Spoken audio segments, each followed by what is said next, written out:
Irmãos, eu quero que você abra sua Bíblia no mesmo texto que nós lemos na quarta passada. Vamos ver se você lembra. Romanos 5, versículo 1. Nós vamos ler o mesmo texto, nós vamos abordar o mesmo tema, dando sequência no que nós falamos. Hoje, o título da palavra, na quarta passada, era Sem Culpa. Hoje nós vamos falar sobre Você é a Justiça de Deus. Essa é uma mensagem extremamente importante, uma mensagem escandalosa, extremamente escandalosa, um verdadeiro escândalo da graça. Eu confesso a você que eu estou estudando, lendo muito sobre o tema, estou muito empolgado com o tema e tem sido assim uma mudança de mentalidade. Esse tema que nós estamos estudando, eu, o pastor Eibe e o pastor Luciano Subirá, quando nós começamos a estudar junto, vamos estudar junto, e na nossa abordagem tem sido assim muito gratificante. A gente escolhe passar um tempo estudando e depois a gente começa a pregar. Então eu já estou pregando sobre o tema, e depois que eu prego bastante sobre o tema, eu escrevo sobre o tema. Então já tem a sinopse do livro, por título Graça Teimosa, e espero que seja bênção na sua vida. O texto diz assim: tendo sido, pois, justificados pela fé, temos paz com Deus por nosso Senhor Jesus Cristo. Senhor, fale conosco, que não seja eu quem fale, mas seja o teu Espírito, falando aos nossos corações, nos ensinando e nos instruindo, em nome de Jesus. Amém. E graças a Deus. Depois fala para o pessoal do presbitério e os pastores comerem rápido e vir. Nós passamos aqui à tarde na reunião do presbitério e só agora eles vão comer. Tem uns neguinhos magrinhos ali, então deve estar com muita fome. Bom, quando nós falamos de justiça de Deus, o que é justiça de Deus? Quando nós falamos de justiça de Deus, você tem que entender que existe uma diferença entre a justiça de Deus ser praticada por Deus e a justiça de Deus ser praticada por nós. Quando nós falamos de justiça de Deus relacionada a Deus, está relacionada a fazer. Justiça de Deus relacionada a nós não é relacionada a fazer, e sim a crer. Porque você não adquire e você nem se torna a justiça de Deus fazendo. Você se torna a justiça de Deus crendo. Então, justiça de Deus não é fazer. Justiça de Deus não é fazer coisa certa. Obviamente, a palavra justiça está relacionada a sempre fazer as coisas certas. Daí surgiu o termo justiça. A justiça tem que fazer a coisa justa, fazer a coisa certa. Como no nosso caso, você não se torna a justiça de Deus por obras, então, no nosso caso, não é relacionado a fazer e sim a crer. Então, justiça não é fazer coisa certa, é crer de maneira certa. Então, para nós ser justos diante de Deus, não é porque você está fazendo as coisas certas. Ser justo diante de Deus por cristão é porque você está crendo certo. E crendo certo faz você praticar e fazer as coisas certas. Quem está entendendo, diga amém. Agora veja bem, você não é justo por aquilo que você fez. Você não é justiça de Deus pelos seus méritos. Você é justiça de Deus e você é justo por aquilo que Deus fez. Isso nos ensina que eu não sou justo por aquilo que eu faço, eu sou justo por aquilo que Deus fez. Por isso que não está ligado a fazer, e sim a crer. Quando alguém fala assim, fulano é justo, logo você imagina que é porque ele faz coisas boas ou faz coisas certas. Não. Fulano é justo porque ele crê no justo. Ele crê de maneira certa, não porque ele faz coisas certas. Então, eu não sou justo perante Deus por causa das minhas performances. Não sou justo por nada daquilo que eu faço. Eu sou justo baseado na performance de Jesus. Vamos ver Romanos 5, no versículo 17. Nós vamos ler o verso 17, depois o verso 18. Romanos 5, 17 diz assim: se pela transgressão de um só, a morte reinou por meio dele, preste atenção, muito mais aqueles que recebem de Deus a imensa provisão da graça e a dádiva ou o dom da justiça, reinarão em vida por meio de um único homem, Jesus Cristo. Agora olha que texto interessante. Justiça é um dom da graça. Justiça é resultado da graça. E você sabe que graça é favor imerecido, que é o contrário de lei, que é favor merecido. Viver na graça é viver debaixo das obras de Jesus apenas e nunca da sua performance e nunca dos seus méritos. Isso não é só, porque tem gente que fala, eu estou na graça, eu só vivo debaixo dos méritos de Jesus. Mas tem gente que imagina que o contrário também é verdadeiro. Se Deus não pode levar em consideração os seus méritos, Ele também não pode levar em consideração os seus deméritos. Você está entendendo o que eu estou falando? Porque não seria justiça. Então Deus não leva em consideração os seus méritos, mas leva em consideração os seus deméritos. Não é justiça. É isso que nós precisamos entender, mas vamos continuar. Quando você recebe a graça de Deus, que é o favor imerecido, na mesma hora você recebe o dom da justiça de Deus.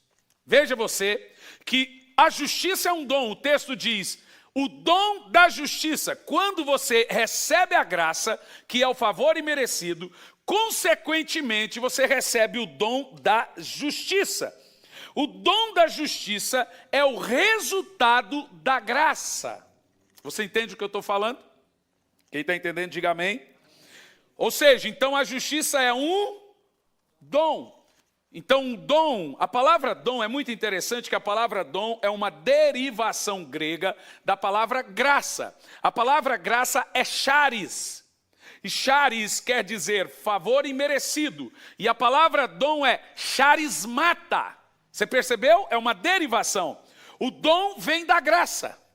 Todo dom é fruto da graça. Ninguém paga preço, ninguém compra dom, ninguém paga para receber dom. Ele recebe por causa da graça. Que coisa tremenda, não é? Então, a justiça de Deus é um dom de Deus, um dom da graça.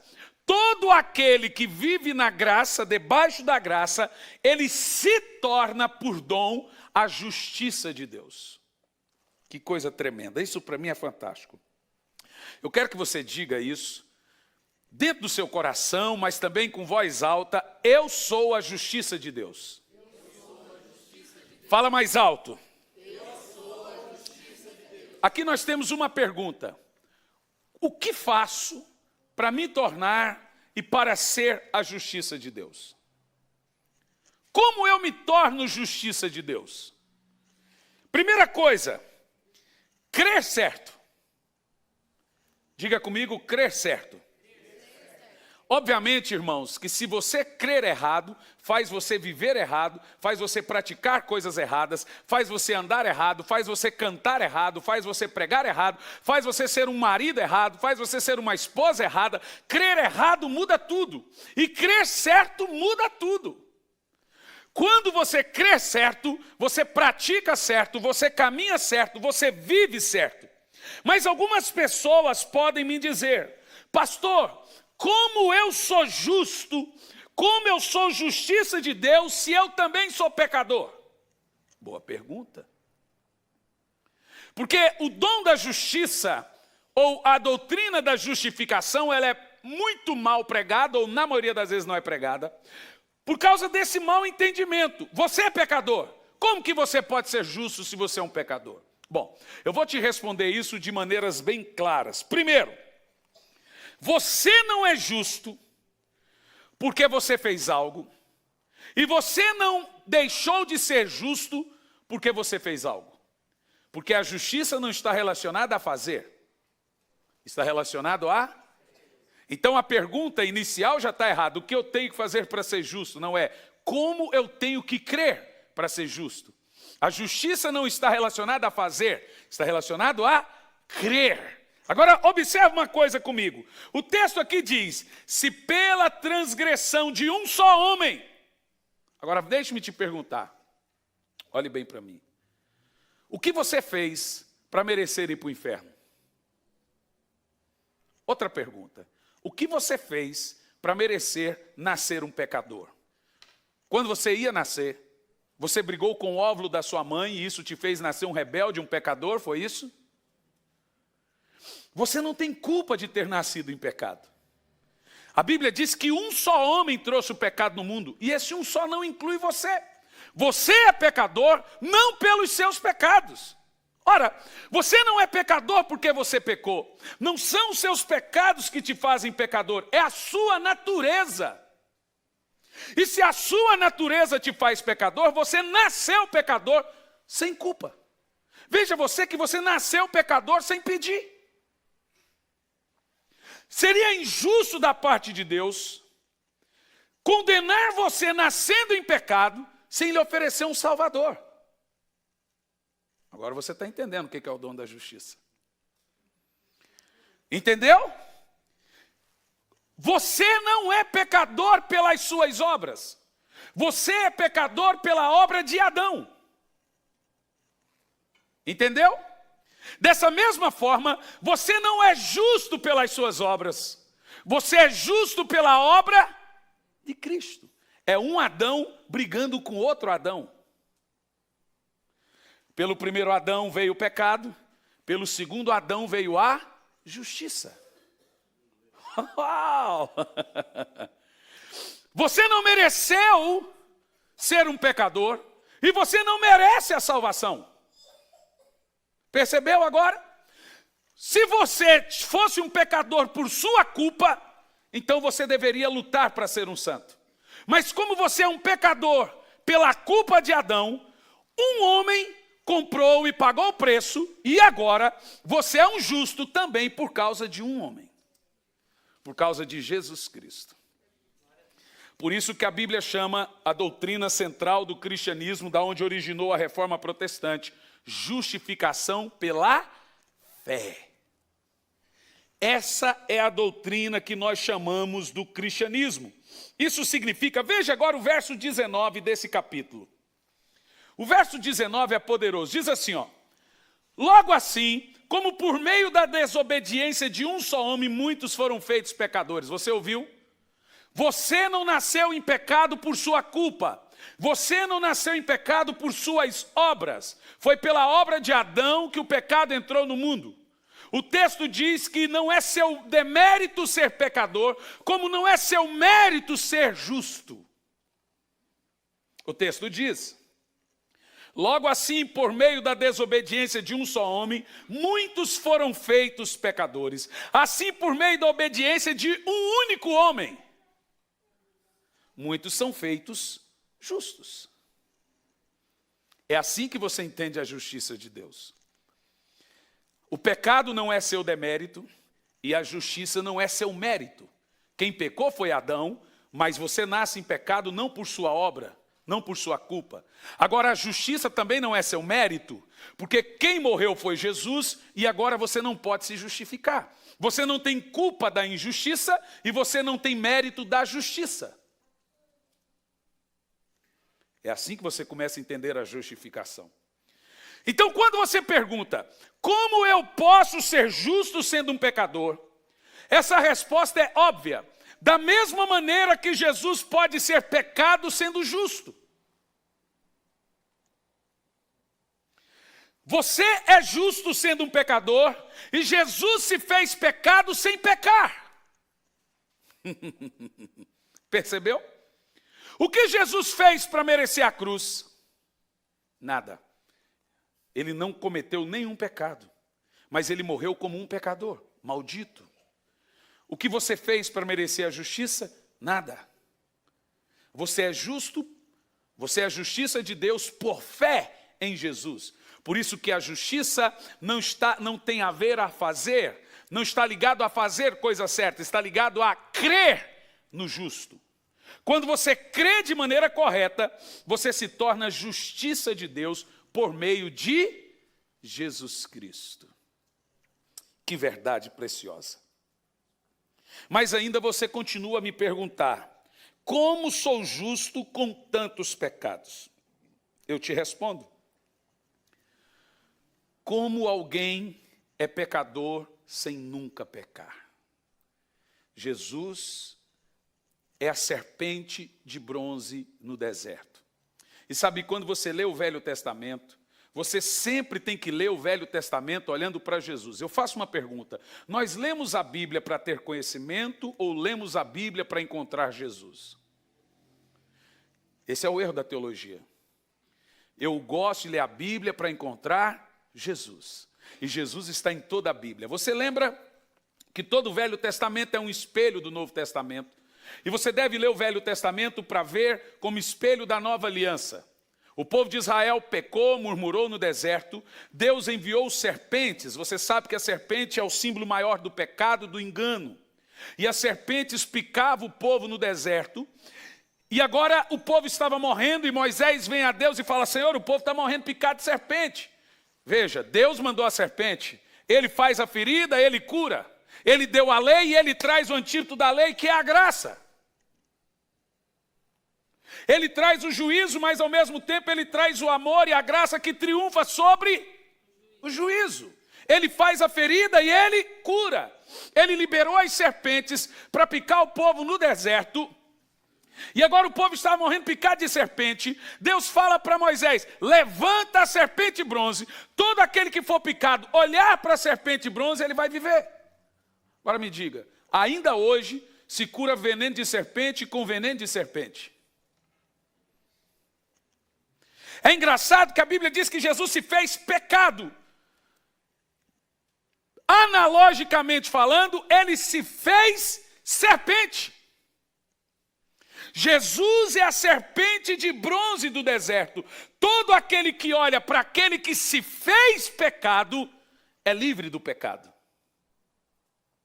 Isso se chama justiça de Deus. Ele se fez pecado. É assim. Deus tirou o seu pecado e colocou no corpo de Cristo. Deus tirou a justiça de Cristo e colocou no seu pecado. Foi uma transferência. Isso é justiça de Deus, é um dom que nós recebemos. Agora Jesus se fez Hernani e o Hernani se fez o Filho de Deus. Jesus se fez justiça e a justiça se fez pecador. Pecado.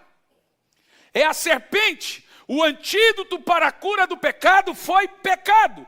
Ele se fez maldição para curar a maldição. É a serpente de bronze no deserto. Quem está entendendo? Veja bem, volto a repetir, é muito importante para você entender a justiça de Deus. Você não é pecador pelas suas obras, pelo que você fez. Você é pecador pelo que Adão fez. Então você não é justo pelas suas obras. Você é justo pelo que Jesus fez. Não é possível isso, isso é maravilhoso. Oh, meu Deus, como é lindo entender a justiça. Se as pessoas morrem e vão para o inferno sem o Salvador, isso não é justo. Por isso que a Bíblia diz que depois da morte de Jesus, não há indesculpáveis. A Bíblia ordena que todos olhem para Jesus e se arrependam. Percebeu o que eu disse? Jesus morreu pelo mundo. Então, quando o homem vai para o inferno, não é porque ele não quis, não é porque Deus não quis que ele fosse justiça, é porque ele rejeitou a graça. Porque Jesus morreu pelo mundo. Então, você não pode olhar a justiça de Deus com méritos. Veja bem, se alguém vai para o inferno, ele vai porque ele quis. Porque existe a provisão do Senhor para que você não vá para o inferno. É Jesus a provisão. Ele é a serpente de bronze colocada para que você não morra em seus pecados. Isso não é poderoso? Veja bem, a graça produz justiça. Você pode dizer isso? A Bíblia diz que por causa da graça recebemos o dom da justiça. Isso significa que justiça é a consumação, é o fruto de ter recebido a graça. Eu digo de maneira sólida e forte, você é a justiça de Deus. E crer nisso muda tudo. Porque tem gente que ainda pensa que ele não é a justiça de Deus. Não, eu sou um réprobo. Eu sou isso. Não, você é a justiça de Deus. Agora veja comigo, 2 de Paulo aos Coríntios, capítulo 5, no versículo 21.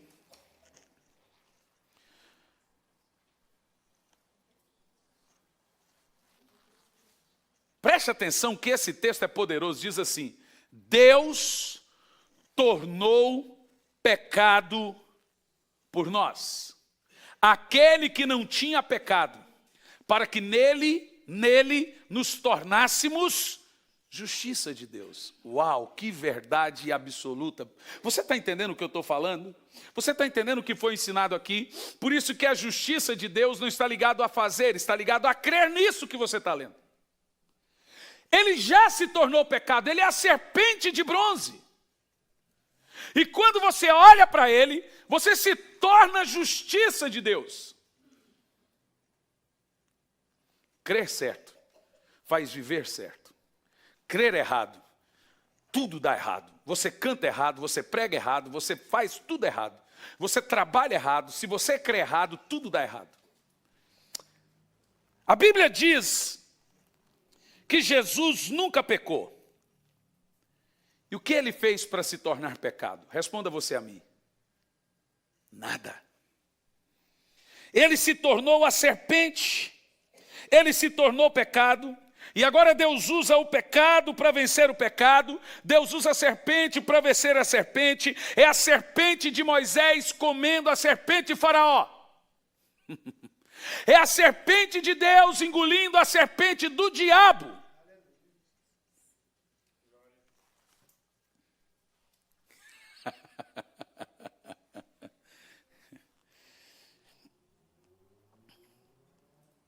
Que coisa tremenda, não é, irmãos? Então você se torna justo, mesmo sendo pecador. Porque você não se torna justo fazendo coisa certa. Você se torna justo crendo certo. Não fazendo certo, mas crendo certo. Não é fazendo ou deixando de fazer, é crendo. É pela fé. Olha, um resumo histórico rápido.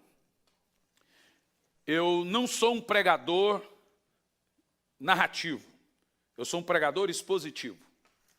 Tem pregadores que são pregadores narrativos, que contam uma narrativa da história e conta aquela história e prega em cima dela. Eu sou um pregador expositivo. Mas eu vou fazer uma narração, uma história, agora da história da igreja. Lutero se converteu lendo Romanos 1,17, por favor, Romanos 1,17. Lutero estava se martirizando. E ele se martirizava, ele se flagelava por causa dos seus pensamentos lascivos. Acho que era com alguma fleira. E ele batia, se sangrava. Um dia Lutero estava, Romanos 1,17. Um dia Lutero estava se flagelando e lendo esse texto. Porque no Evangelho é revelada a justiça de Romanos 1,17. Está certo. Porque no Evangelho é revelada a justiça de Deus. Não vou pregar hoje, mas a próxima mensagem minha é te mostrar que toda vez que você lê o termo Evangelho é sinônimo de graça. O Evangelho é a graça. E o que você vai ouvir aqui é espantoso. Escute bem. Porque no Evangelho é revelada a graça de Deus. Nós lemos há pouco que a justiça de Deus é um dom da graça. Aqui diz do Evangelho. Uma justiça do princípio ao fim, e pela fé, não é fazendo, é crendo. Então você não é justo porque você não mata, porque você não rouba, porque você não torce para o Corinthians, você não é justo porque você dá comida na rua, você não é justo praticando, você é justo crendo. É justificação pela fé, não pelas obras. E diz assim, como está escrito, Lutero leu isso, e batendo, o justo vive da fé. E ele começou a dizer, o justo vive da fé, eu sou a justiça de Deus, e se batendo, obras, né, flagelo, eu sou a justiça de Deus. Eu sou a justiça de Deus. Acabou o flagelo.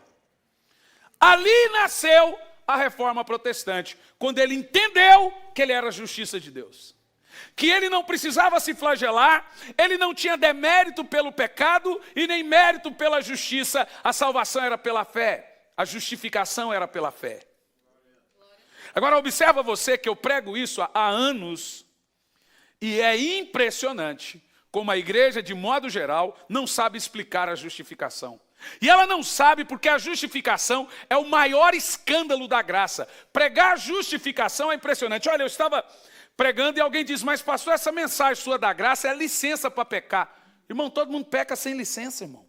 Que conversa é essa que graça é licença para pecar? Sei lá, precisa de licença para pecar, rapaz? É impressionante como alguém realmente pensa que pregar a graça é dar licença. As pessoas pecam sem se deixar, rapaz. E as pessoas realmente pensam que a graça é a força do pecado. Não é. Não é. Veja Gálatas capítulo 5.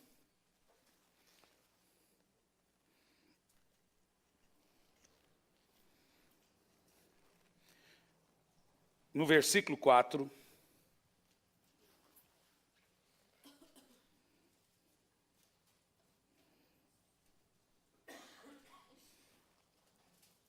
Gálatas 5, no versículo 4.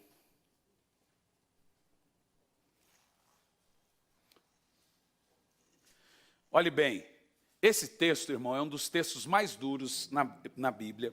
Por isso que eu decidi, a partir desse texto, pregar a graça até o último dia da minha vida. O texto diz assim, você já ouviu aquele ditado, que as pessoas, você sabe, eu cresci num ambiente muito legalista, de uma igreja muito legalista, de excluir gente, de falar que cortar cabelo é pecado. Esse foi um ambiente, que a televisão era pecado, bem legalista. A gente cresceu nisso. E de repente, nesse ambiente, o meu pai dizia assim, fulano caiu da graça. E cair da graça era entender que pecou. Todo mundo sabe disso. Quando você falava que alguém caiu da graça, logo você falava, pecou. Mas cair da graça não é cair em pecado. O texto aqui deixa claro, vocês que procuram ser justificados pela lei, separados de Cristo estão e caíram da graça. Cair da graça não é cair em pecado, cair da graça é voltar para a lei. Quando a pessoa cai em pecado, na realidade ela cai nos braços da graça. Você sabe que quando eu li esse texto, eu falei, meu Deus, não me deixe viver a lei. Eu não quero ser separado de Cristo. Eu quero viver o evangelho da graça. Isso é impressionante, não é? Eu quero que você leia em voz alta esse texto de novo, por favor. Vocês que procuram ser justificados pela lei, separam-se de Cristo, caíram da graça. Quando você lê esse texto, logo você imagina o quê? Olha esse texto, 1 Coríntios 15, versículo 3.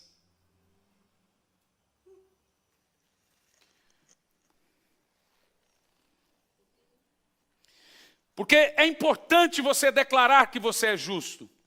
Pois o que primeiramente lhe transmiti foi o que recebi, que Cristo morreu, 1 Coríntios 15, verso 3. Tá certo? Pois primeiramente o que recebi, que Cristo morreu pelos nossos pecados, segundo diz as Escrituras. Pode ir à parte B, tem mais do texto.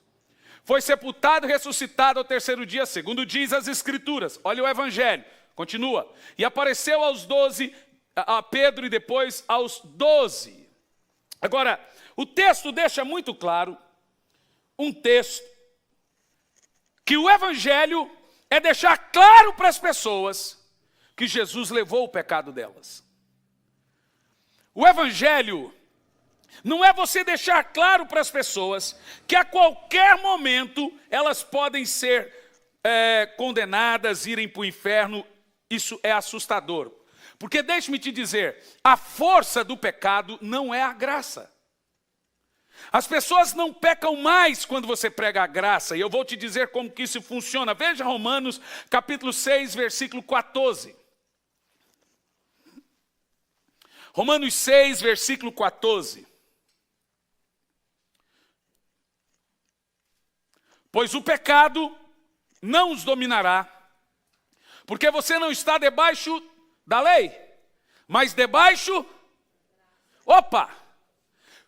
Então é pregando qual mandamento que as pessoas deixam de pecar? A graça. O que você prega que faz as pessoas pecarem mais? A lei. Agora escute isso. Esse texto aqui ainda é mais poderoso. Esse texto aqui é o que realmente me assusta. 1 Coríntios 15, versículo 56. Esse texto é um pânico para mim.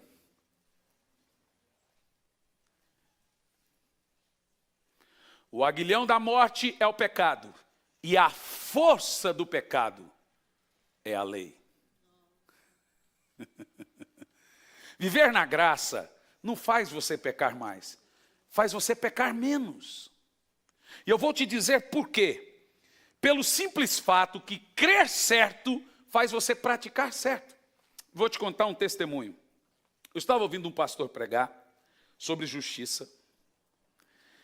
E ele estava contando que chegou uma moça na igreja dele que fumava maconha. Eu tenho algumas assim em Campo Largo. Gostava de um baseado. E ele falou assim, querida, você não consegue parar de fumar? Pastor, eu gosto da marihuana. Mas faça-me um favor, toda vez que você for fumar maconha, diga, eu sou justiça de Deus. Crer certo faz você viver certo. Se você crê que Jesus levou os seus pecados, que Ele não está com raiva de você, que Ele não quer acabar com você, isso vai fazer o pecado perder a força, tirar as raízes. Porque o que aumenta a força do pecado é a acusação do diabo. Quando você crê que você é a justiça de Deus, qual é a força que o diabo tem para te acusar? Crer certo faz viver certo. Então ele disse, e comece a declarar... Toda vez que você acender o cigarro de maconha, diga, eu sou a justiça de Deus. Então a moça acendeu o cigarro. Eu sou a justiça de Deus. Eu sou a justiça de Deus. Eu sou a justiça de Deus. De repente ela pegou o cigarro, olhou. Eu sou a justiça de Deus. Eu sou a justiça de Deus. Eu não sou um maconheiro. Sabe, eu sou justiça de Deus. Eu não sou isso, eu não sou esse. Eu sou a justiça de Deus. Eu não sou, sabe, isso muda até a nossa maneira de educar os nossos filhos. Quando o seu filho erra, você aumenta a condenação dele ou você revela a identidade dele? Porque tem gente que fala assim, que vergonha. Eu estou indignado, que coisa feia. Você entristeceu o pai, você entristeceu a mãe. Eu estou muito triste com você. Agora, tudo que aquela criança for fazer é para alegrar você e ela vai fazer para te agradar. Isso é bom? Não, ela não vai ter identidade. Agora, se você chega no seu filho e fala, filho, você não é essa pessoa, você não é mentiroso, você não é isso, você tem um potencial, você é um menino lindo, você tem o Espírito Santo, você é ovelha de Jesus, você é um cristão, você revela a identidade. A lei mostra o pecado, a graça mostra Cristo. Quem vive na graça, ele sempre olha para Jesus. Quem vive na lei olha para o seu pecado. A lei traz o pecado à memória, a graça traz a justiça à memória. Então, quando você revela para o seu filho a identidade, você pode mais que isso, você tem mais talento para isso, você tem mais qualidade, você não é isso, ele entende de outra maneira a mensagem. Deixa eu te contar um testemunho. O Gianluca tinha a idade da Isabela em casa. Eu chamei ele na sala e falei, você está vendo isso aqui? Isso aqui é uma tomada. Se você colocar a mão, você leva choque. Eu não preciso te dizer que ele levou uns 15 choques depois que eu ensinei ele o que era choque. Ele nem sabia o que era tomada. A Isabela não sabe o que é tomada até hoje. Ela nunca olhou para uma. E no que depender de mim, ela não vai saber. Porque a lei é a força do pecado. Paulo disse, eu não sabia o que era concupiscência antes de vir a lei dizer não cobiçará. Aí o pecado, tomando ocasião pelo mandamento, provocou em mim todo tipo de concupiscência. Eu falei, então isso é concupiscência. Crer certo, irmão, faz você viver certo. Diga amém. Isso não é poderoso? Isso não é tremendo? Agora olha para mim. Quando você crê que você é justiça de Deus, e você é justiça de Deus em Cristo, você não está caído da graça. Esse texto de Paulo aos Gálatas, ele me choca. Todo dia eu oro, Senhor, não me deixe pregar a lei. Paulo chama a lei de outro evangelho. Veja Gálatas capítulo 1.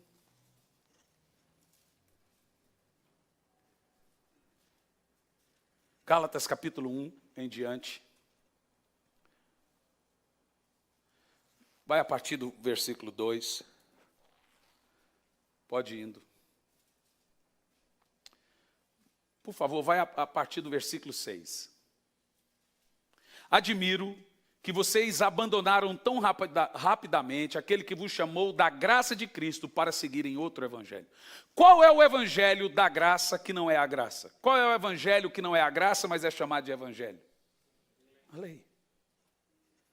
E você quer se assustar ainda mais? João 8,32. Essa é a revelação.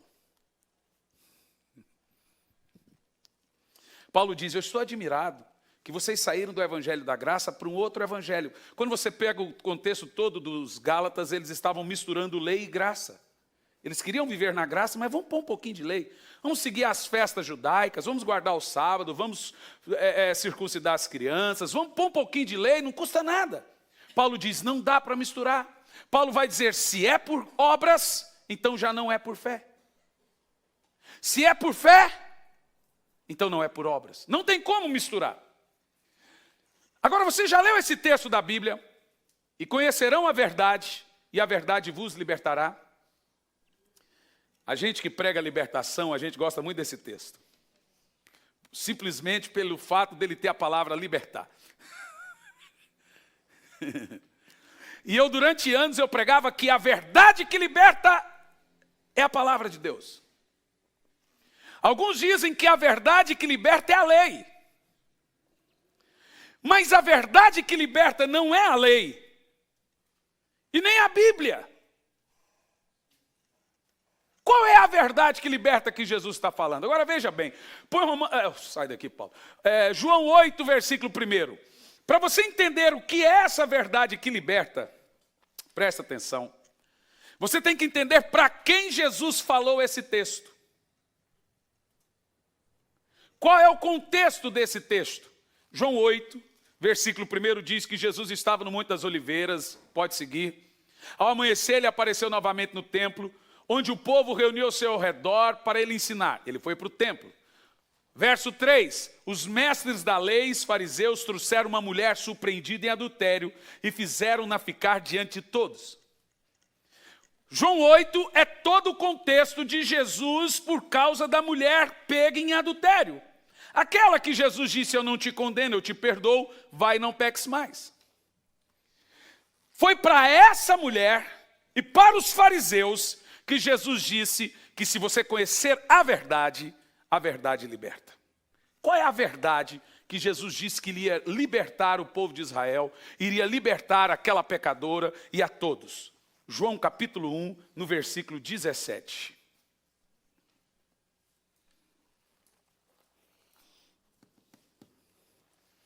Crer certo faz você viver certo. Vamos ler em voz alta? Porque a lei foi dada por intermédio de Moisés, graça e verdade por Jesus Cristo. Aleluia. Qual foi a verdade que Jesus deu para aquela mulher que a libertou? A graça. Qual foi a verdade que Jesus deu para o leproso que o libertou? A graça.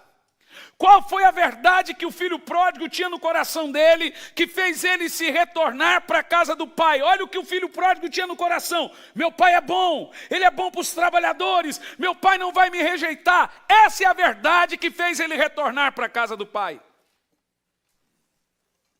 A verdade que Jesus trouxe para os judeus é: o seu pai do céu é bom. A graça.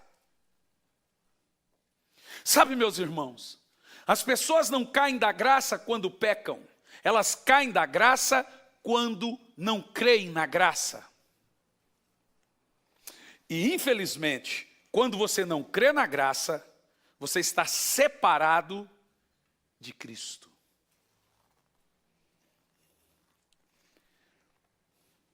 É impressionante isso. Realmente me deixa meio suspenso lendo uma coisa dessa. O problema hoje é que nós temos mais fé naquilo que fazemos do que naquilo que Jesus fez. Então você tem fé que você jejuma, você tem fé que você ora. E aquele que tem a cultura do Sinai, a cultura da lei, ele fala assim: irmãos, nós vamos fazer uma campanha e nós vamos jejuar e Deus vai agir. Eu já vi um pastor que dizia: irmãos, eu e a minha equipe de pastor vamos jejuar. E quando a gente jejua, vocês vão ver que é o que Deus vai fazer. Dá vontade dos membros orar e falar: pastor, então jejua sempre, pelo amor de Deus, que a gente está precisando.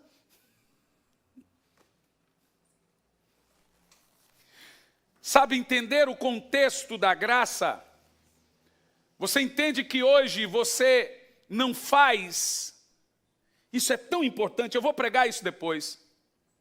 Você deve absorver isso, porque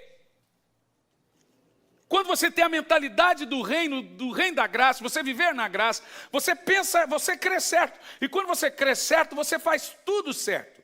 Por exemplo, quando Davi disse: prepara uma mesa na presença dos meus inimigos e unge a minha cabeça com óleo, meu cálice transborda. O que você entende desse texto? Você está querendo dizer que Deus vai vingar aqueles que se levantarem contra você. É isso que nós entendemos. O que é preparar uma mesa para mim na presença dos meus inimigos? Deixe-me te dizer, sabe como que Deus trata aquelas pessoas que se levantam contra você na graça? Por exemplo, você pega Davi. Antes de Davi cair, a oração dele era uma. Depois que ele teve a misericórdia de Deus, a oração dele era outra. Antes dele cair, Senhor, aniquila meus inimigos, mata meus inimigos, acaba com meus inimigos. Depois que ele caiu e foi perdoado, a oração de Davi é: Senhor, tenha misericórdia, segundo a multidão da tua misericórdia. Ele mudou. Mas veja, o que Davi está querendo dizer de prepara uma mesa para mim na presença dos meus inimigos? Sabe, a minha esposa costuma dizer que eu tenho um coração retardado. Meu coração é débil mental. Com isso ela está dizendo, ela e o pastor Samuel acostumam falar que eu sou besta. Graças a Deus eu tenho a minha sogra que é parecida comigo, que me ajuda um pouco nessa defesa dos dois ficarem me atacando, falando que eu sou besta. Porque as pessoas se aproximam de mim e eles vêm: todo mundo está vendo que vai te usar. Cara, é de novo. Eu sei. Alguém fala assim: ah, pastor, essas pessoas só me procuram quando querem alguma coisa de mim. Isso é a mesa na presença dos inimigos. Se as pessoas te procuram porque precisam e que querem alguma coisa de você, é porque Deus preparou uma mesa para você. Deus preparou uma mesa para José diante dos seus traidores. Deus fez os traidores virem e serem abençoados por ele. Deixe-me te dizer, aquela pessoa que se levanta injustamente contra você, se Deus pune ela, a casa dela desanda, tudo dá errado, ela nunca vai saber que Deus está punindo ela por sua culpa, porque o orgulho não deixa.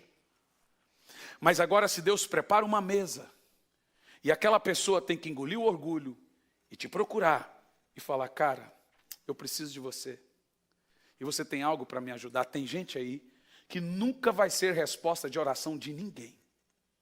E sabe por quê?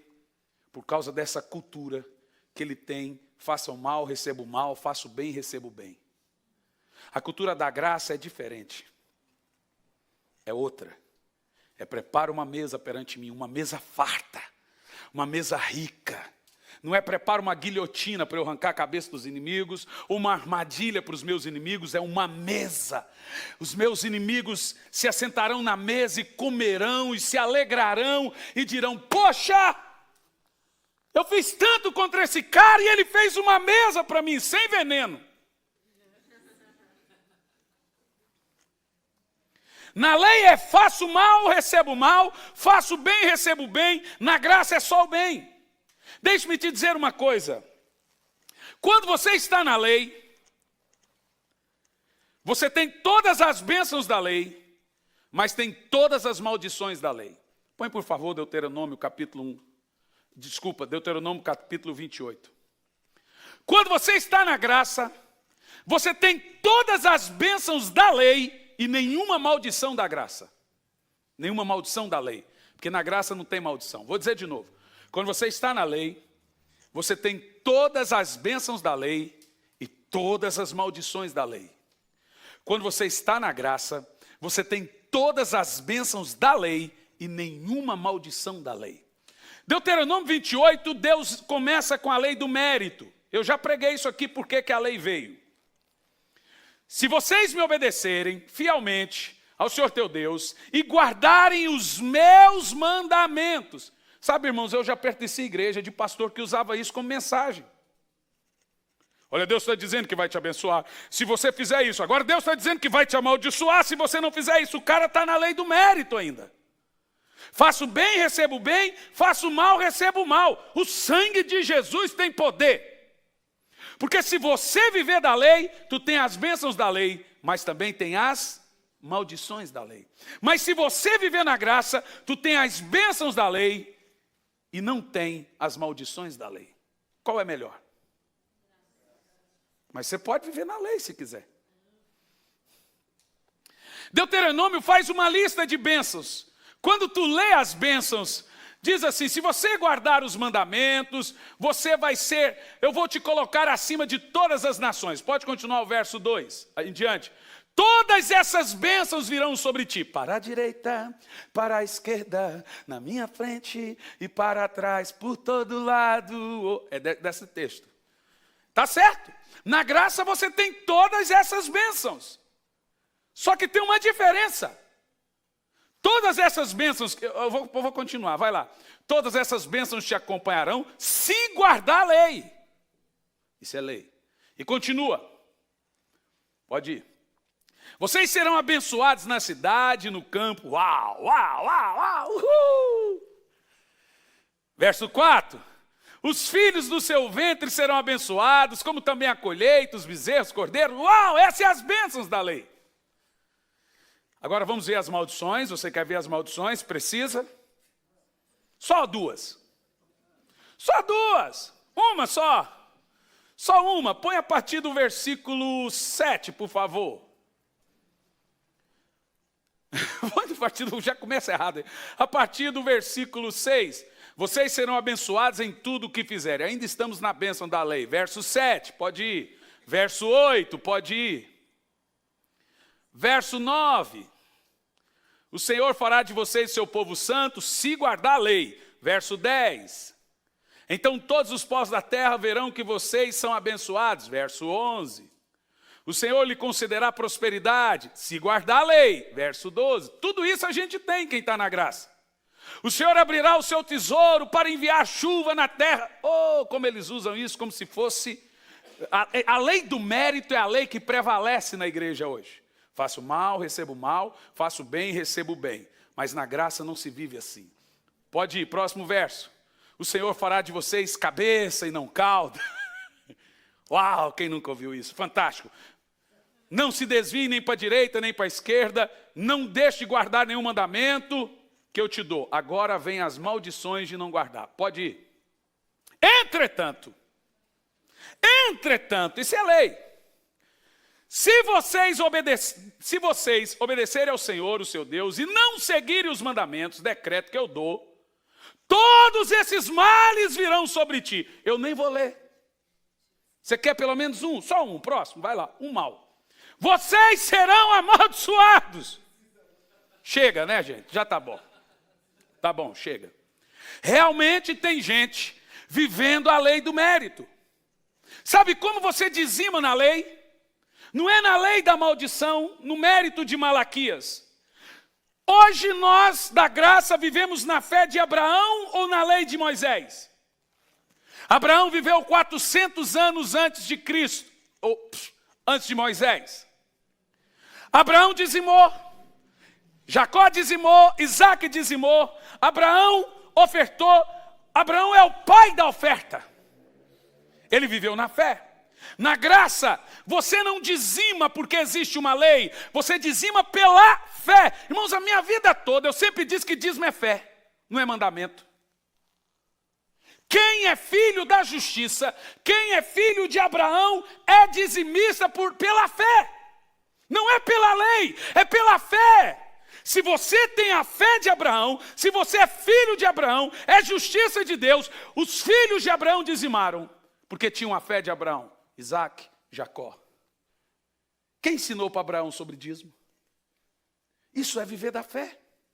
Abraão viveu da fé, creu, isso foi lhe imputado por justiça. Quem é da fé aqui?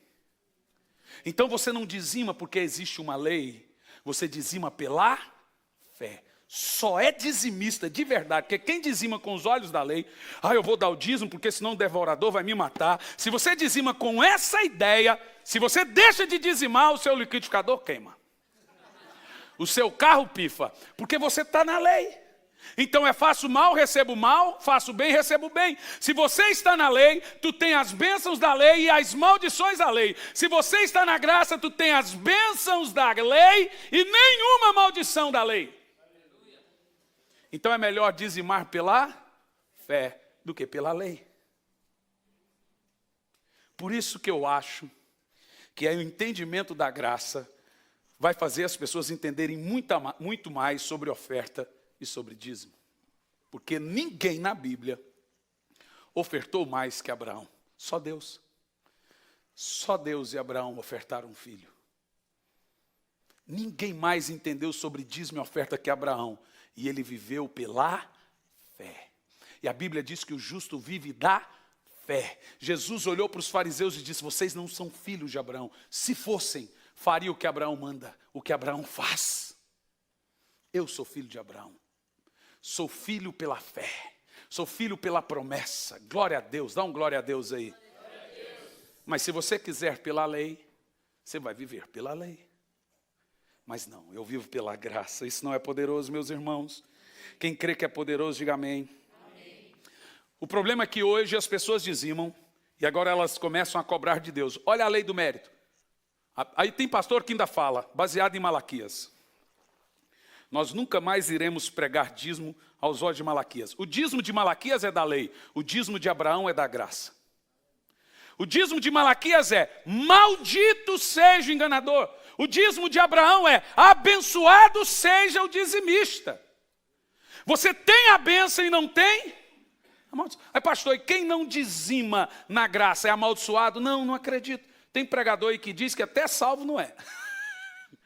A salvação foi reduzida a 10%. Então, ele simplesmente não tem a fé de Abraão. Não entendeu que ele é justiça de Deus. É isso aí. Ele está na lei. Quem não vive da fé, vive na lei. Então, você é da fé, irmão? Quem é da fé? Então, tu é dizimista. Acabou. Isso para mim é simples. Não precisa a gente ficar forçando e enxugando gelo dentro da igreja. É só pregar a justiça de Deus e acabou. Eu entendo isso de uma maneira muito clara, muito poderosa. Você sabe que eu nunca dizimei porque a Bíblia me manda dizimar. Eu sempre amei dizimar. Por isso que a Bíblia fala, quem dá com alegria. O jovem rico, quando Deus deu a lei, falou, dá dinheiro, ele saiu com um semblante triste. Porque ele estava na lei. É aquele crente, quando você fala de dinheiro, ele fala, pastor, lá vem um pastor, 10 minutos falando de dinheiro, o cara está na lei. Mas quando Jesus entrou na casa de Zaqueu, ele ofertou, sem Jesus ter que pregar, porque ele entendeu que ele era justiça. É pela fé. É pela fé. Diga comigo, é pela fé. Sabe o que eu acho engraçado? Quando você usa o termo oferta e dízimo no meio da mensagem, tem gente que fala, estava até bom até falar de dinheiro. Tem gente que realmente fala que não se pode pregar dízimo e oferta no púlpito, é absurdo. Esses são os avarentos, os mimimi dos comentários do YouTube. Se você comentou agora, saiba que você se denunciou como um avarento. Tu é um desses que eu estou falando. É assim ou não é, gente? O avarento, ele na hora fala, vem falar de dinheiro, é o jovem rico. Caiu o semblante.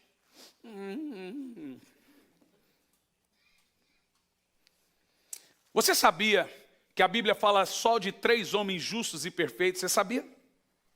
Só tem 3 homens na Bíblia que eram perfeitos, justos. Adão, antes de pecar, era perfeito, justo. Jesus nunca pecou, ele era justo e perfeito. E o terceiro homem é você. Você não entendeu ainda. Pastor, isso é esquisito. Não, não é esquisito. Você é justo pela fé. Então você é justo. Você sabe que até tem gente que demora a acreditar nisso, porque a mente dele está no Sinai. Tem 3 perfeitos na Bíblia. Adão antes de pecar, Jesus e você. Deixe-me te dizer, você é justo pela fé em Jesus. Por um homem, todos foram feitos pecadores. Todos foram feitos justos. Por favor, meu irmão, entenda isso. Não fique com a mente da lei. Você é justo. O diabo não quer que você saiba disso, porque se você crer certo, você vai fazer tudo certo a partir de hoje. Então o cara, quando ele entende que ele é justo, ele não peca porque ele sabe que ele é justo. Quando ele não entende que ele é justo, ele fala, eu sou pecador mesmo, eu vou pecar.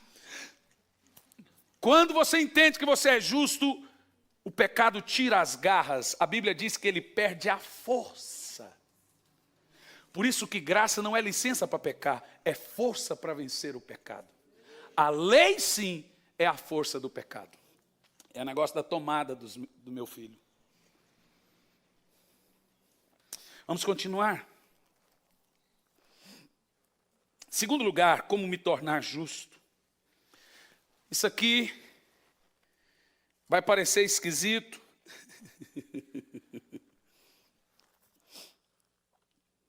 Mas é importante falar isso. A habilidade, pastor, isso que o senhor vai falar, não combina com você. O pastor Samuel já falou. Pastor, que bonita a palavra. Cara, mas você é um pregador de arrependimento. Está sendo estranho ouvir você pregar. O outro leu meu livro do arrependimento e falou, e agora, pastor, esse livro? Agora que ele torna mais real ainda. Porque o arrependimento e a graça são os maiores parceiros. Sem arrependimento não tem graça. Segundo, como ser um justo e por que eu sou justo? Irmãos, não coma merenda antes do recreio. Deixa eu concluir o pensamento. Temos que ter a habilidade de estar na presença de Deus como, veja, isso é uma analogia, como se o pecado não existisse. Ih, petecou tudo, agora é preciosa a graça de vez, agora é licença para pecar. Bom, deixe-me te explicar. O que é entrar na presença de Deus como se o pecado não existisse? A Bíblia chama isso de entrar confiante. O que é entrar confiante? É entrar com confiança, sem senso de medo ou temor. Bom, tudo que a gente não aprende, a gente não desfruta. O que você não entende, você não desfruta, crê errado, vive errado. Hebreus capítulo 4, versículo 16.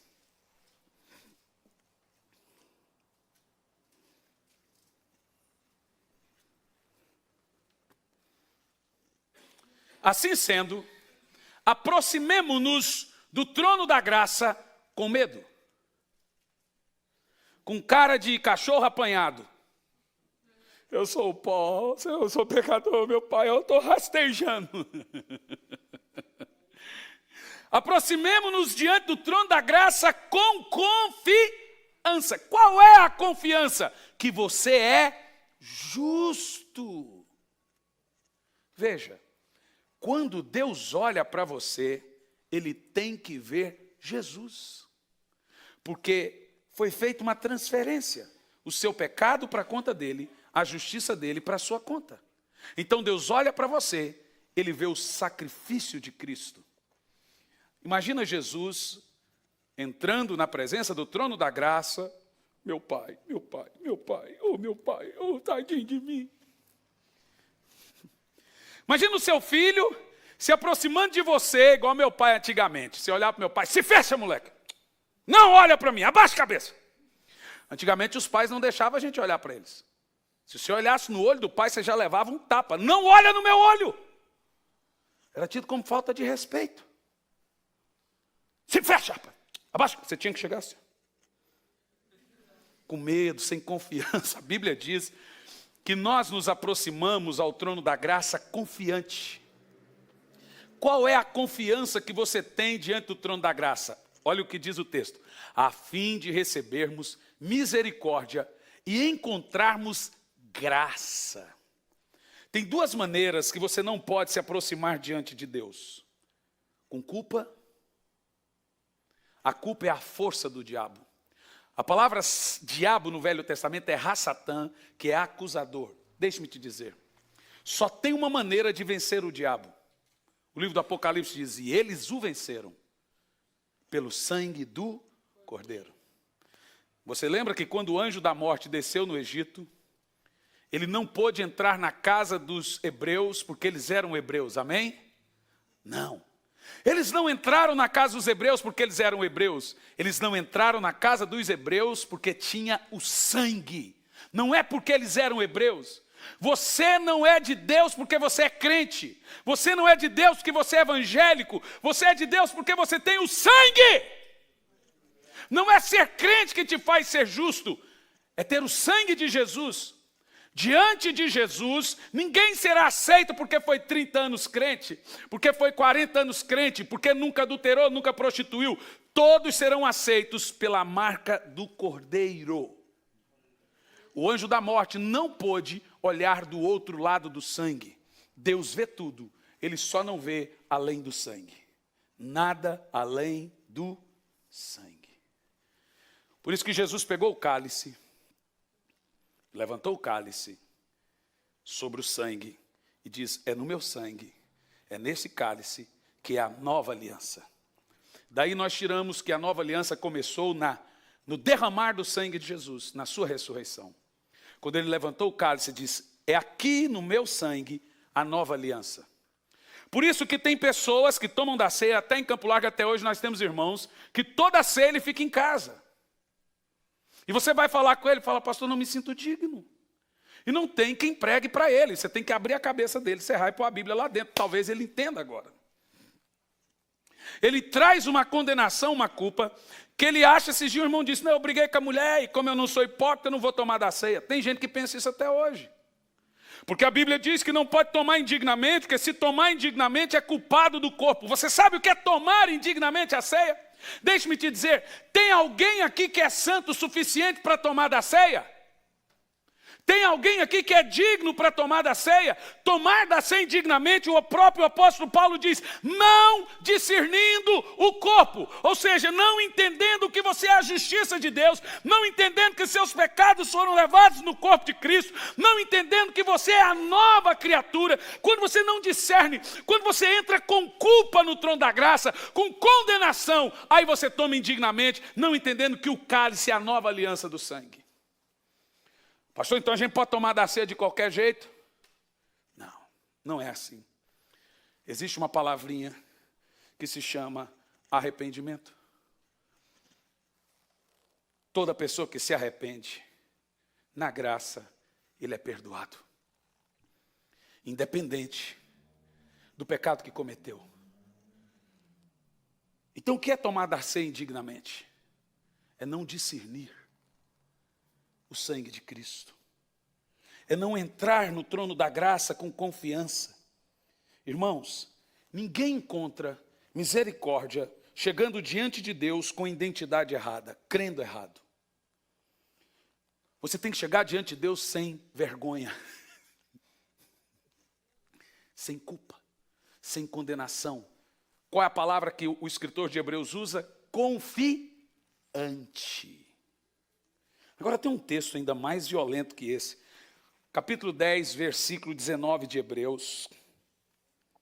Agora vai falar sobre a nova aliança do sangue, sobre você entender essa importância da nova aliança do sangue. Portanto, irmãos, temos plena confiança para entrar no Santo dos Santos pelos nossos méritos. Então, eu não vou tomar da ceia pelo meu demérito.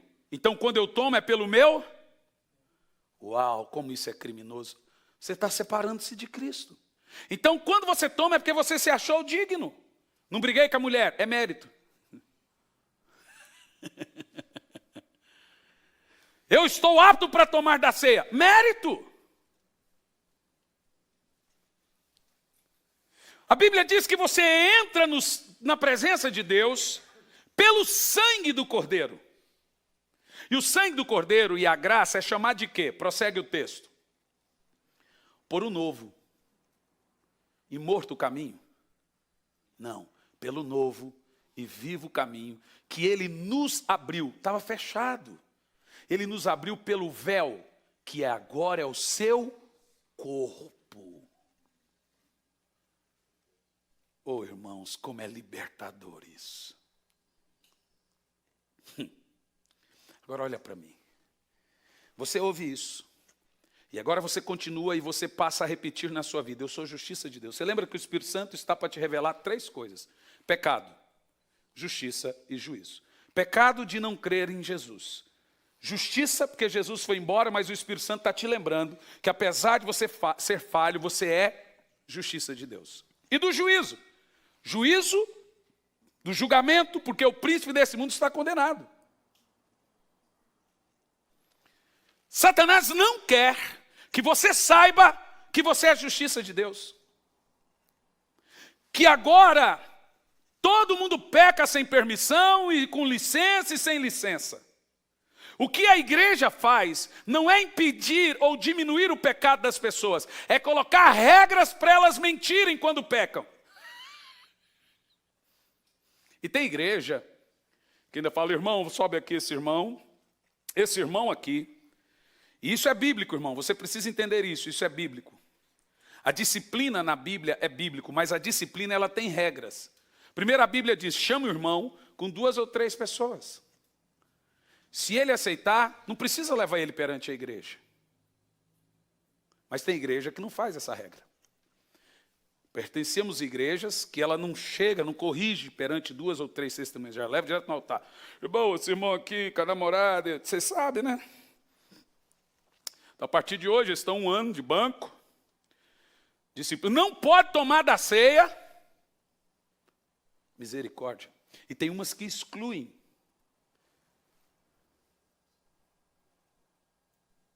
Qual é o nome disso no contexto que nós estamos pregando? Qual é o nome disso? Lei. Um pregador esses dias disse que 90% das irmãs na igreja evangélica é prostituta. Está na internet. Vocês ouviram? São prostitutas. Eu imagino os fariseus jogando aquela mulher nua, pega em flagrante adultério perto dele. O que ele faria com a mulher? Que não!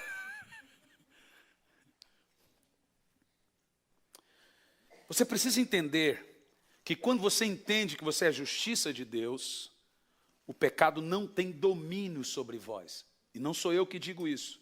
Romanos 6 e 14, por favor. O pecado perde a força, não é quando você prega a lei, é quando você entende a justiça, que você é justiça de Deus. Diz o texto, pois o pecado não te dominará, porque você não está debaixo da lei, mas debaixo da graça. Você percebeu?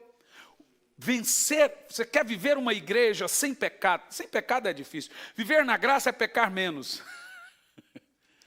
Mas se você quer ter uma igreja santa e separada para Cristo, que não é separada de Cristo, mas separada de Cristo, pregue a justiça de Deus, pregue o sangue do Cordeiro, pregue a mensagem da cruz, pregue arrependimento, pregue a misericórdia, pregue a graça. A mensagem do arrependimento é a mensagem poderosa da ascensão da graça. Inclusive, O arrependimento ele só tem validade se depois dele vier a misericórdia. Mas veja o que diz Romanos 2 e 4. Antes de você pregar, a Bíblia diz que quem produz o arrependimento não é a lei. Romanos 2 e 4. Ou será que despreza a riqueza da sua bondade, tolerância e paciência, não percebendo que é a dureza de Deus? É a bondade de Deus que leva ao arrependimento. O que produz arrependimento? A graça.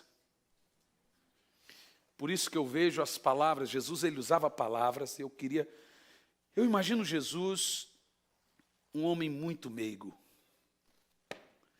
que ele confrontava, e as pessoas diziam assim, uau, quanto amor, quanto amor.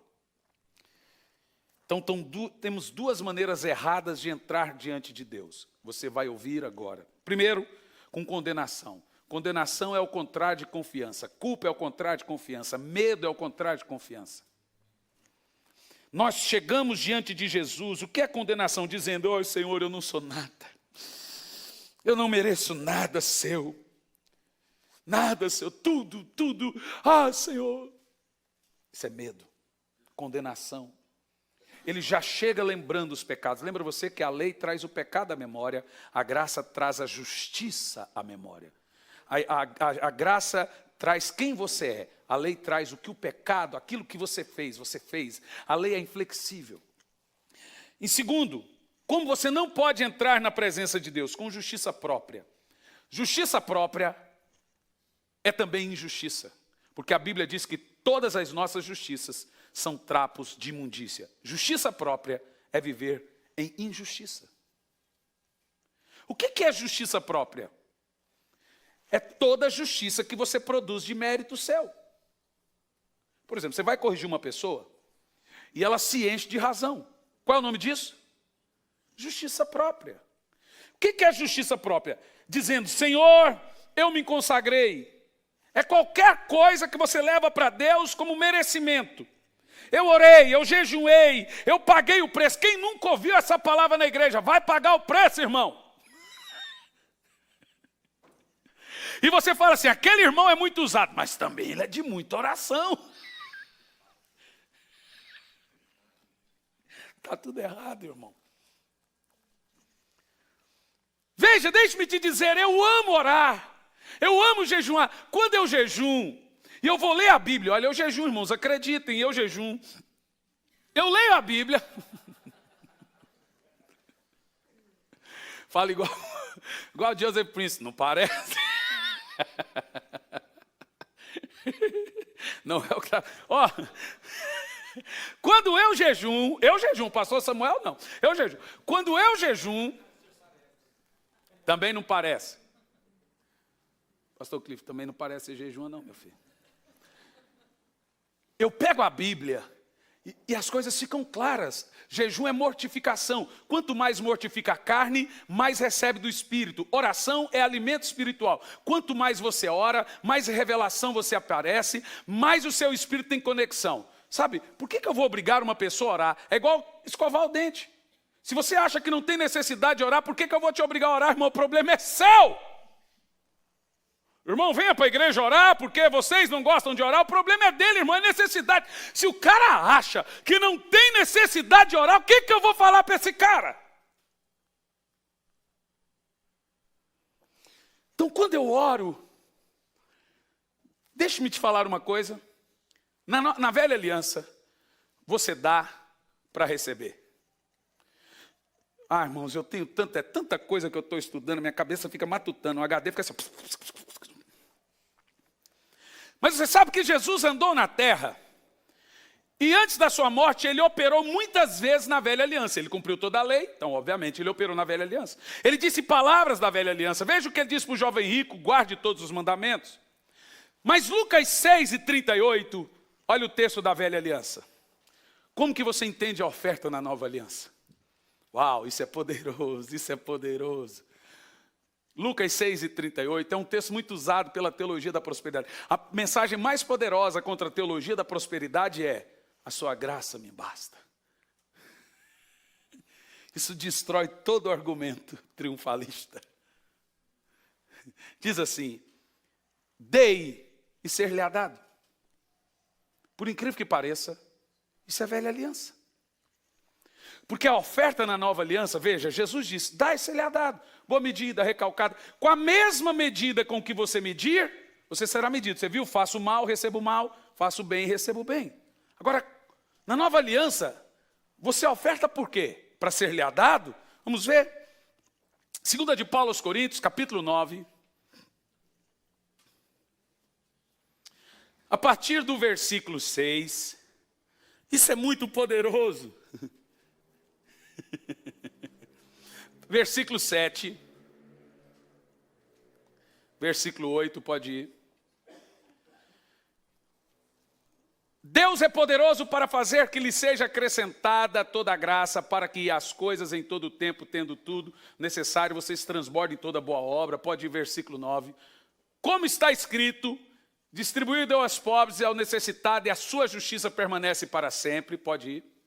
Aquele que dá... Leia você em voz alta. Leia lá. Aquele que dá semente ao que semeia, e pão para comer ao que come, suprirá e aumentará a semente, fará crescer a sua justiça. Preste atenção no texto. Na velha aliança você dá para receber. Na nova aliança você dá porque você recebeu. Deus nunca requererá de você aquilo que Ele não produziu em você. Na velha aliança, Jesus disse: se você não perdoar uns aos outros as suas falhas, o vosso Pai que está no céu não te perdoa. Mas a nova aliança, o apóstolo Paulo diz assim: Deus vos perdoou em Cristo, assim vocês devem perdoar o outro. Então Deus, na nova aliança, Ele não exige de você nada que Ele não produziu em você. Por exemplo, na nova aliança, a Bíblia diz que você é amado primeiro, então agora você deve amar. Na nova aliança, a Bíblia diz que você é oferta porque Deus já lhe deu. Na nova aliança, a Bíblia diz que você deve perdoar porque você foi perdoado. Na velha aliança, se você não perdoar, você não é perdoado. Na nova aliança, você perdoa porque foi perdoado. Ou seja, na nova aliança, Deus só cobra de você aquilo que Ele produziu em você. Não é maravilhoso? Uau, uau, irmão, se empolguem. Você quer que eu plante bananeira? Vai ficar lindo. Vai ser uma coisa maravilhosa. Qual é a maneira certa de nós entrarmos na presença de Deus? E como se explica entrar com confiança na presença de Deus? Ousadia e confiança. O que isso significa? Vou te ensinar agora. Você não pode entrar com medo, acusação e condenação. Pecou, se arrependeu, não peques mais, esquece. Não deixe o diabo ficar trazendo à memória o seu pecado. Você se arrependeu, abandonou o pecado, acabou. Se alguém vier te lembrar o pecado, você fala: você está fazendo o papel do Ra-Satã, do acusador. Acabou. Se arrependeu, abandonou o pecado, o sangue de Jesus lhe purificou. Amém? Amém? Na nova aliança, você não traz o pecado à memória, você traz a justiça à memória. Fala: eu sou a justiça de Deus, eu não sou mentiroso. E agora, quem crê certo, vive certo, pratica certo. Se você crê que você é a justiça de Deus e não mentiroso, a mentira perde a força na sua vida.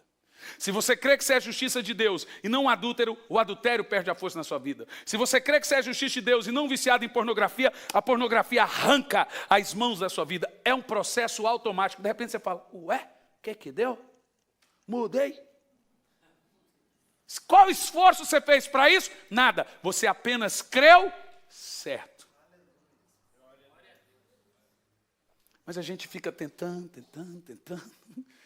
só na lei, e não consegue vencer a acusação, a condenação. É terrível isso. Como eu entro diante de Deus na nova aliança? É assim, ó: Senhor, sei que não mereço, mas estou aqui pelo teu sangue. Não é com medo, é com confiança. Sei que sou pecador, mas sou justo pelo sacrifício de Cristo. Em Jesus, eu sou sua justiça. Eu sou a justiça de Deus hoje.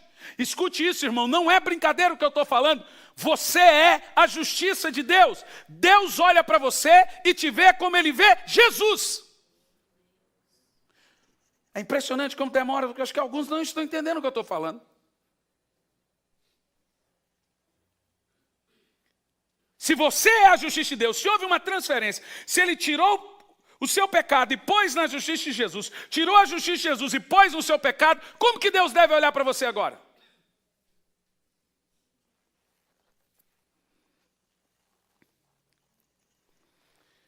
Senhor, eu não mereci ontem, não mereço hoje, e não merecerei nunca mais. Mas ainda assim, pelo teu sangue, eu entro confiante ao trono da graça. Senhor, eu estou aqui porque eu sou sua justiça.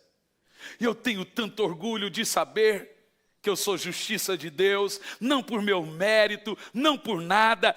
Deixe-me te dizer, na nova aliança, todas as bênçãos lhe são dadas, não porque você pagou o preço, é porque Ele pagou o preço.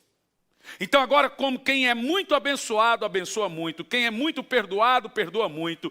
Quem recebe oferta, quem recebe dizima. Você só dá porque Deus lhe deu. Essa é a cultura da nova aliança. Mas talvez você pode ofertar, fazer uma oferta de sacrifício para ganhar um carro. Vai que funciona. Eu não vou nem falar disso, que isso me tai o sangue. Literalmente, Rafael, me tai o sangue, o cara fala assim, deixa eu falar. É igual o camarada usar o termo Jeová Jiré. Olha, irmão, para você pensar. O termo Jeová Jiré é usado só para uma coisa hoje na igreja. Prosperidade. Jeová Jiré, o Senhor proverá. Você sabe quando foi dito Jeová Jiré? Quando Abraão ia matar Isaac, Deus fez o cordeiro preso no arbusto.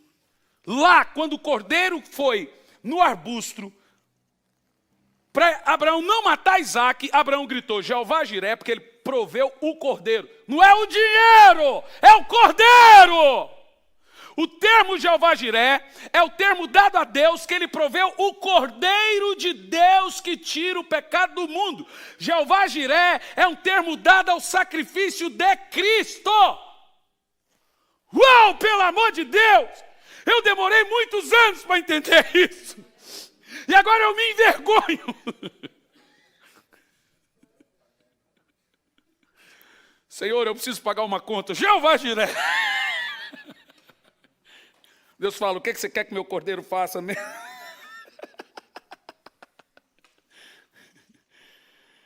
A Bíblia envergonha a gente tem hora. E a gente envergonha a Bíblia tem hora.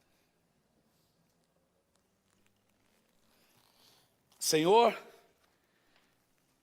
eu sou justiça do Senhor, pelo novo e vivo caminho, eu entro na tua presença. E aqui eu termino. A terceira coisa para recebermos a justiça de Deus.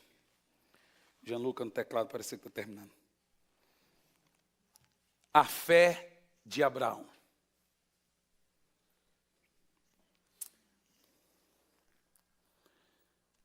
A fé de Abraão. Romanos capítulo 4, versículo 1 e 2.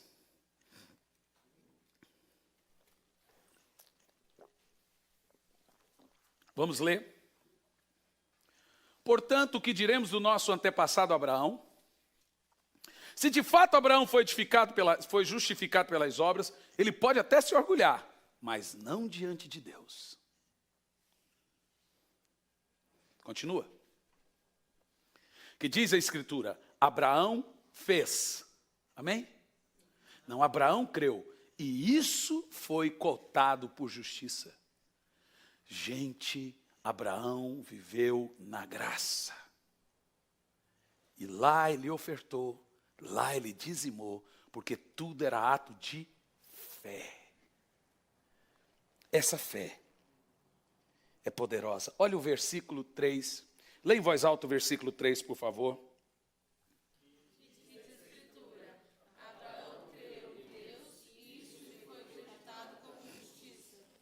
O que Abraão fez para ser declarado justo?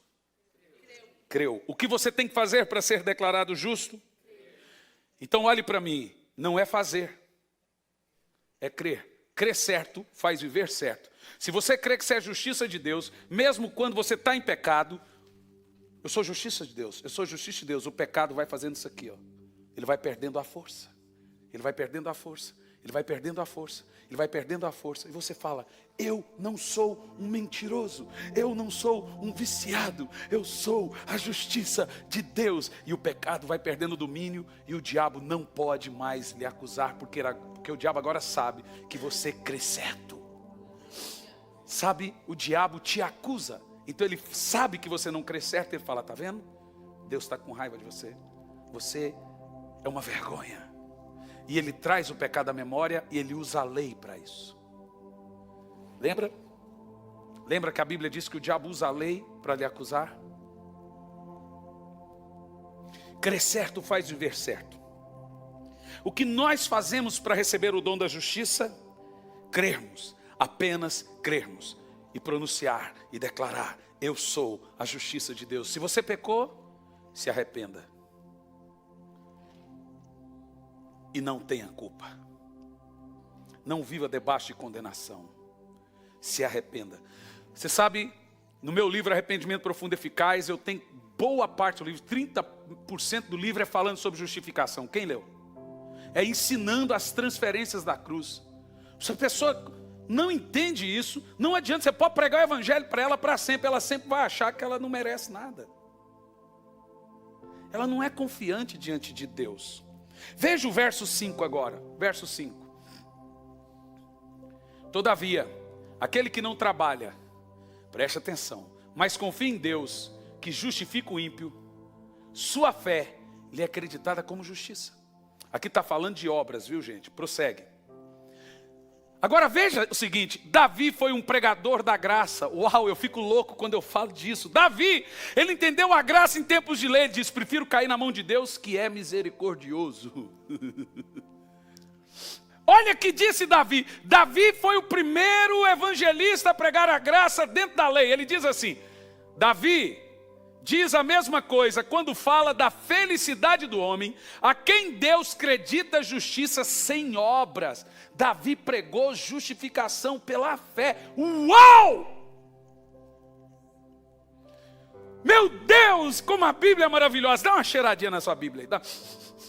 Fala, dá uma abraçadinha nessa palavra, irmão. Uau, abraça, dá aquele aperto assim na palavra. Faz igual o Lucim Barreto. Fala.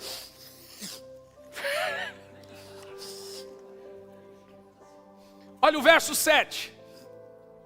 Verso 7. Como são felizes. Olha o que Davi está pregando, gente. Um rei que viveu só na lei. Como são felizes aqueles que têm as suas transgressões perdoadas. Você sabe que transgressão perdoada não existe na lei. Pecou, com 2 ou 3 testemunhas, era apedrejado mesmo se pediu perdão. Mas Davi viveu a graça. Ele pecou e não morreu. Davi tinha que morrer. O pecado dele era passivo de ser apedrejado. Deus tem... Agora deixe-me dizer uma coisa sobre a graça. A graça tira a culpa do pecado, mas não a consequência do pecado. Davi viveu a consequência e não a culpa do pecado. Entendeu o que eu disse?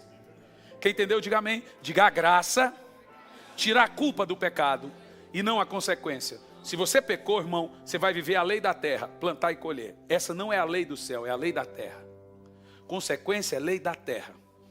Como são felizes aqueles a quem o Senhor perdoa e os pecados são apagados. Deus passou uma borracha no pecado de Davi, mesmo ele vivendo na lei. Davi viveu em tempo da lei, mas creu na graça. Pastor Ferdinando, não é bonito isso? Prossegue o texto. Como é feliz aquele quem o Senhor não atribui a culpa. Uau, a fé de Abraão, diga a fé de Abraão. E eu concluo aqui. E eu quero que você diga em voz alta para o seu irmão, não anule a graça de Deus. Gálatas 2:21. O que tem de irmãos hoje anulando a graça, de duas maneiras, ou transformando ela em lascívia, Porque se você está em pecado, vivendo na graça, não é na graça que você está, é em lascívia, concupiscência. Já vou ler sobre isso. Primeiro esse texto. Não anulo a graça de Deus. Lê em voz alta isso, vai lá. Não anulo a graça. Como é que anula a graça de Deus? Pois se a justiça vem pela lei, Cristo morreu inutilmente. Misericórdia, diga comigo bem alto, misericórdia.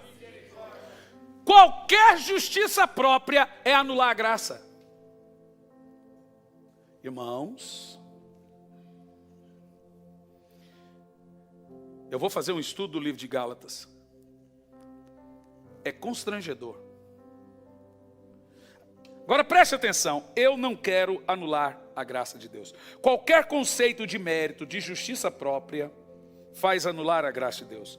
Agora veja bem, tem gente que confunde ser salvo pela graça e salvo para as obras. As obras não te salvam, mas você é salvo para as obras. Isso não é justiça própria. Ok? Vamos lá. Entenda uma coisa, obra é obra, graça é graça. Obra é obra, graça é graça. Não misture. Veja Romanos 11, versículo 6. Não pode... não, vamos pôr um pouquinho de ler aqui, senão o povo vai virar bagunça o negócio.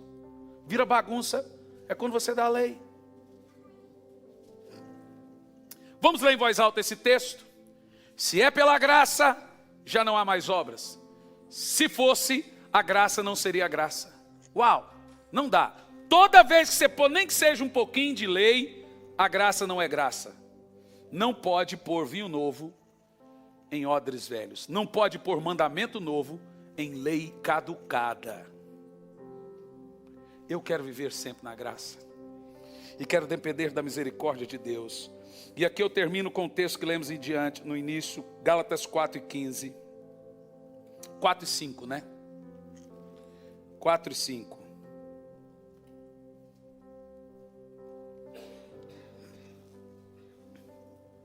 Não, é 4:15, né?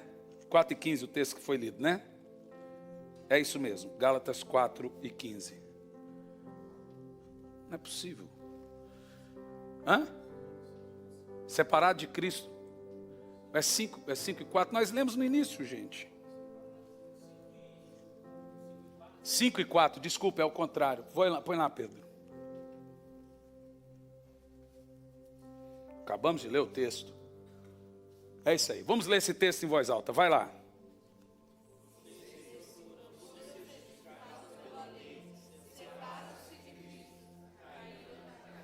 Cair da graça não é cair em pecado. Cair da graça é viver na, diga, misericórdia. Mas eu cresci na igreja aprendendo que cair da graça é cair em pecado. Não é verdade?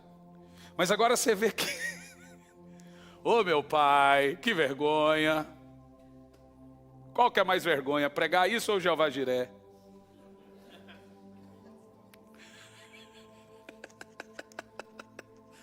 Oh meu Deus. Eu vou te dar um texto e concluímos. Uma vida justa, eu escrevi isso essa semana na internet. Uma vida justa não pode produzir justiça, mas justiça produz uma vida justa. Uma vida santa não pode produzir santidade, mas santidade produz uma vida santa.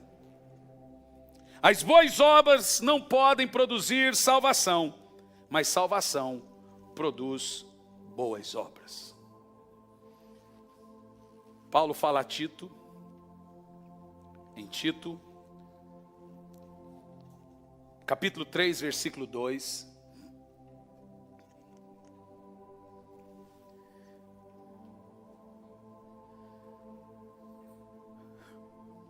Versículo 3, isso que é cabeça cansada, gente. Eu não costumo errar não, viu? Literalmente eu não costumo errar. 2, versículo 11. Não dorme e dá nisso. Porque a graça se manifestou, Salvador a todos os homens.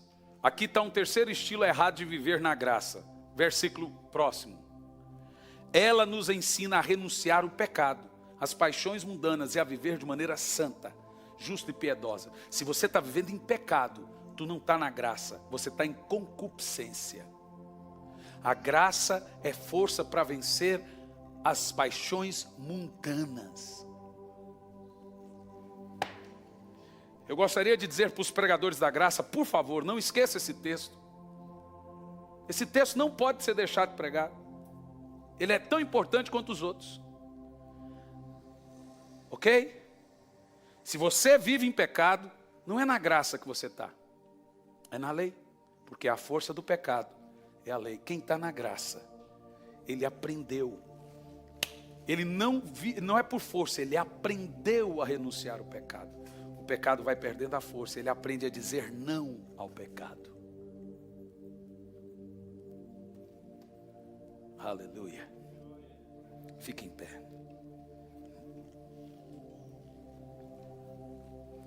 Diga comigo assim: a graça e não a lei é a verdade que liberta. Diga mais uma vez: a graça e não a lei é a verdade que liberta. Senhor, obrigado por essa noite, obrigado pela tua palavra, pelo teu amor, pela tua justiça, o dom da justiça. E antes de terminar essa oração, nós vamos repetir por 3 vezes: eu sou a justiça de Deus. Diz de novo, mais alto. Pastor, eu fumo, eu tenho vícios. Repita sempre: você é a justiça de Deus. Você vai ver que o pecado vai perdendo a força. Você é a justiça de Deus. Amém. Vamos aplaudir o Senhor.